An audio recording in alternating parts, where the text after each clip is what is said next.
Happy Thursday, beautiful. It's Dr. Kenya. I hope you are doing well. Can you believe we're in the middle of September? It just came in, right? It feels like it was just Labor Day weekend. But anyway, as we are moving forward in this month, self-care awareness is the focus for this month. So I hope that you are becoming more intentional about incorporating self-care practices. What are those small things that you can do to take care of you, to take care of your mind, to take care of your body, right? Just to take care even of your spirit. Like, what are you doing to take care of you? Monday I asked, how are you feeling? Are you feeling okay? And the reason I did that was because during COVID, I had to learn to check in with myself and really ask myself if I was okay. Because people would ask as a general question, it's cordiality. How are you doing?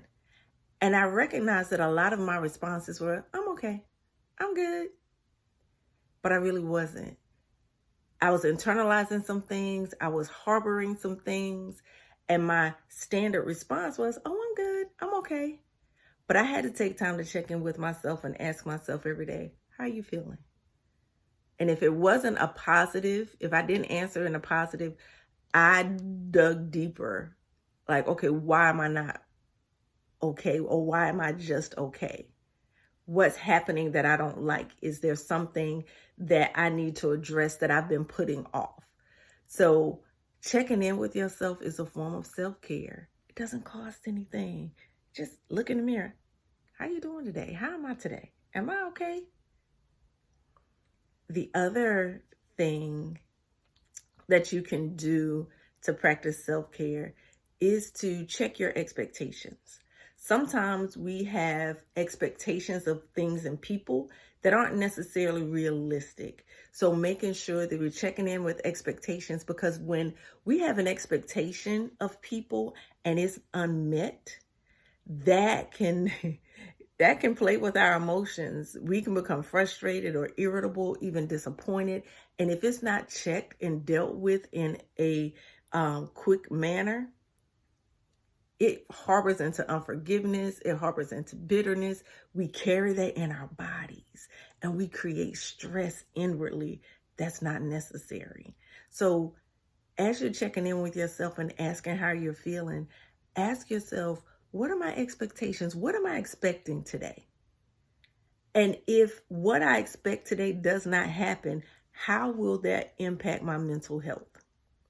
What will that do to me? How will I feel about that?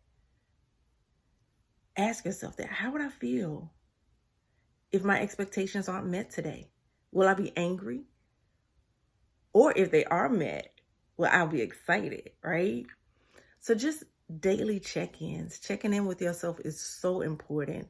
The third thing I want to encourage you to do is to take inventory. Who are you grateful for? What are you grateful for? These things are forms of mindfulness where we're just paying attention to the people and things around us. What are you grateful for? And there was a period of time where I was so focused on what wasn't right, what wasn't going the way I wanted to, and all these things, that I was forgetting that I had so much to be grateful for. My family, my friends, and connections that I was making, just different opportunities that were being presented to me.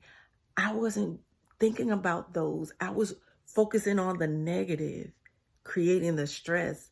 But when I focused on who and what I was grateful for, especially like my family, and being able to connect with them, being able to spend time with them, to see the little ones growing up, that put me in a better mindset. That eased the tension in my body. It removed the stress. When I began to think about just my life, the opportunities that I have had and the ones that I have now and the ones that are coming, the people that God's allowed me to connect to, just even the knowledge that I've gained, I'm grateful for that, because there are things that I have access to or opportunities that are available to me that aren't always available to other people. And almost every time I got in that self-pity state or that state of nothing's right or everyone's being blessed but me mindset, God would allow me to encounter someone who was in a situation that I couldn't even imagine myself being in. And I had to stop and ask for forgiveness and say, God, forgive me. I'm grateful because that could be my situation. So what are you grateful for? As you're checking in with yourself today and you're checking in on how you're feeling, what your expectations are, make a list. Who are you grateful for? For what are you grateful? Because when we switch it around to looking at what we don't have or what we can't get or can't do to what we do have, to what we've been able to do or accomplish, it switches our focus and it brings us into gratitude brings us into a state of peace. Our bodies are peaceful. The inner workings, the stressfulness, those things that create the tension in our bodies have been removed because we're focusing our attention on the positive and not the negative. So as you go through this day, as you go through the rest of the week or this month, focus on what you're grateful for. Who or what are you grateful for?